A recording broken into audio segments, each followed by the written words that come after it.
there, this is Brickolana coming to you today talking about Lego City. As you can see, ours is not that very big. I say ours because I do it with my husband. So we basically just covered two of our desks here.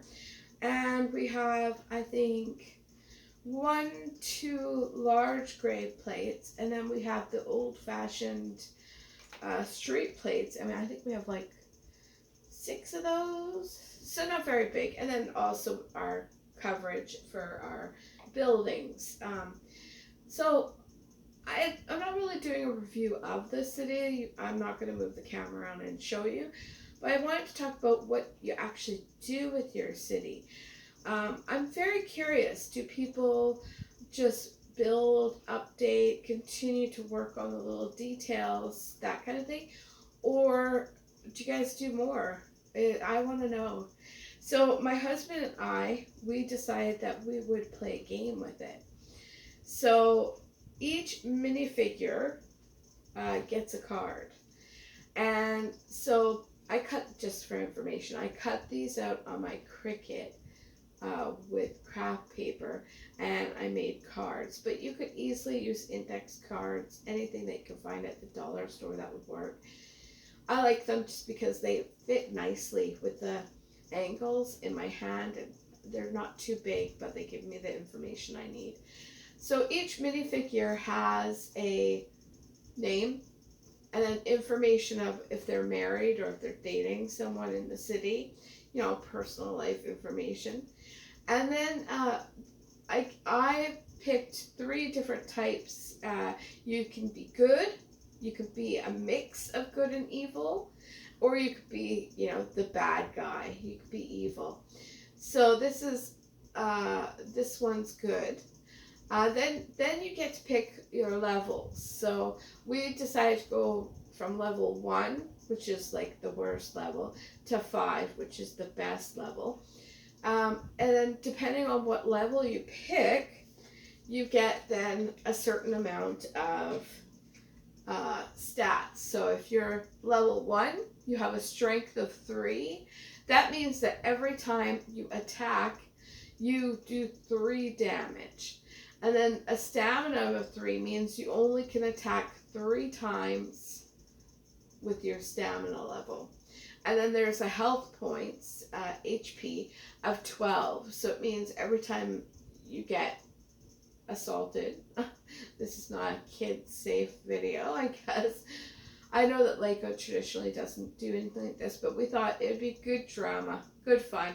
And no Lego is, what should I say? No Lego goes away. We have a hospital, and they go into the hospital, and then the next time we play, they are available. They're all well and healthy and back to be in their Lego cell. So yeah, so then that's how we do it. And then they also have on this side, I don't even know if you can see this card. I'm just using it for reference for myself to know what I'm saying.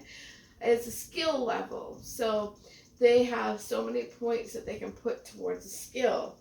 Now, because I have magic, because I have Harry Potter sets, and all my minifigures are pretty much from that. So we have 3 different kind of weapons you can choose. You can be magic. You can be melee, which is like using a bat or whatnot. And then you can have a gun. And so each one of those kind of weapon types have different skills. So Olympi, I don't even know how to say her name. That doesn't matter. She's the giant woman from Harry Potter. Madame Maxime. Anyways, she has 4 skill points, so she has 4 skills that she can do. Now, because there's no way I could remember all these magic spells, I created a deck. Same thing, I just cut them out of craft paper on my Cricut. Of course, you could just use index cards, doesn't matter. So she has one of her, and I just alphabetized it, like my skills, so I can easily just rummage through and find it. Okay, so one of her skills is Evanesco. So Evanesco vanishes both animate and inanimate objects. So you kind of have to be a little creative and think, well, maybe she's in a duel where she can move things or whatnot, or even in daily life, her skill of that could come into play with the role play. And then she also has Depulso. I don't even know if I'm saying these things right. And that sends the target away from the caster. And it can send a target towards a specific location. So if you're being attacked, you could do that and they could be swept away. So yeah, that's my card deck of all the skills my minifigures have.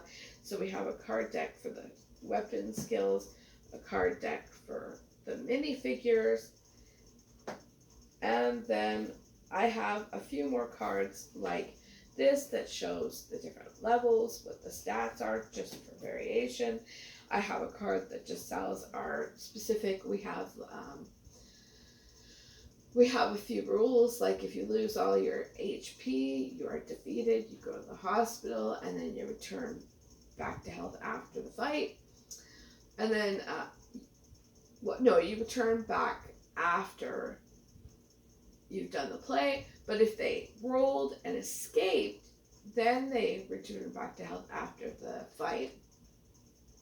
If you lose all your stamina, it means you can roll to see if you can get more stamina, but at that time while you're rolling, you could be attacked. So so there's just a different, and then I also like to keep a little card to remind myself, okay, strength means the strength of attack, stamina means how many attacks you have,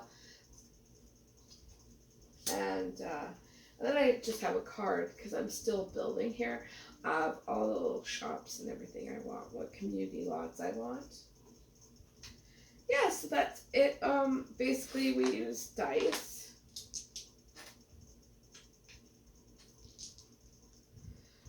We use this one for steps. So during a battle, we have it where you can't just rush all your minifigures there. You have to take steps to get there so that there's a bit more. So if a battle starts here, these people are included. But if like Hermione over here wanted to come in, she'd have to take the steps to it. This we actually just use to indicate whose turn it is. We put it right next to them. This one is stamina or health when you want to roll for more. This one is just basically, if it's odd, it means the attack didn't work very well. If it's even, it means the attack worked. So we have it that if you use an attack, you still use up your stamina. No matter, like if you swung it, you still used up that energy, but it depends on the dice if it actually happened, because if it doesn't happen, then we'll just RP, oh, she dodged, or she sat down, or I don't know, whatever, comes up with. This one we haven't really figured out yet. We're waiting. So these are our dice. I'm in love. And that's, you might be looking at it and going, this is a bit like Dungeons and Dragons. Well, we're not players of Dungeons and Dragons, but we did actually kind of have a look at that and thought, well, okay, that makes sense. This is at the very beginning stages. I think we've played it twice now, and so we're still working on the levels and the numbers and all that, but we have a lot of fun because we're basically just role playing. Everybody has kind of a role, a character we've built up by playing. It kind of comes out during play, and then I'll make little notes. Oh, right, and while we're playing, I don't want to write on my cards, because the active play, I want to be able to just take it off and throw it out. So I'll write on those sticky notes, like the name, and if they've lost stamina or if they've lost health, I'll write the new level there. And then after, when I'm done, I can just throw it out, or any notes I want for while I'm doing it, because I want to keep these cards pristine. and I don't want to have to change them out. It's a lot of work putting these together, thinking about your character and all that. And I also, you can't see it, but I've also put like what's their job, like, so she's a nurse. What's their goal in life? Well, hers is just simple life, but there's other people who have a little bit more, right?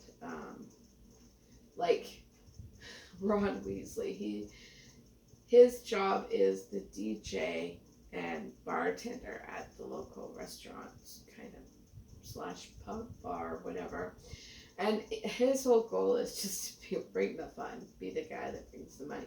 Now, Draco Malfoy, he works in the high rise here, and he's a CEO, and he's all about money, Mr. Business, big business, you know. And then Luna Lovegood, she's a store clerk, and her whole thing is about being honest and true.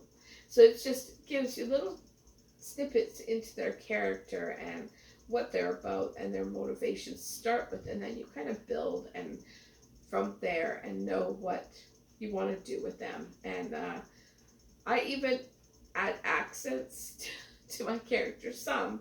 It's hard because once you start getting into the accent, then the next turn, because what we do is we do one character until we feel like we've completed what we want them to do that turn, and then we go to the next character, and my husband and I switch off.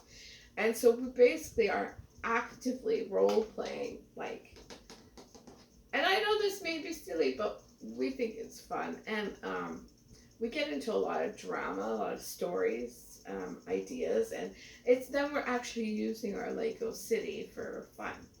So we will do our thing, and we'll have our little dramatic stories and all that. And then, of course, the baddies in the town, they want to get up to no good. Like right now, I've got Harry Potter's the bad guy in my story. I like to change things up. He's in the mayor's office breaking the chest. Well, he is actually Alohomora, because that's a skill of his, which I thought was good enough to get the safe open. And yeah, so he's trying to escape at this point, but then we've got police in every quadrant. It's just a lot of good drama and some fun, and we just laugh, and we enjoy our Lego. Thoroughly enjoyed building this as well, because we took, I think, a couple of days to just take down we like spent a weekend just taking down our last Lego city, sorting them, and then building again. And it was so much fun. It was like so focused. Like we couldn't tell that hours had gone by, and suddenly it's 9:00 and we're hungry, and we're like, oh my gosh, like it was just so much fun. But now that it's built and it's taking up a lot of our space in the office, we actually want to use it. And so this is the game that we've come up with to play and use our Lego city. So feel free in the comments to tell me how you use your Lego city and what you do with it. Do you come up with little games? How does it go? Let me know. And see you later. Thanks for watching.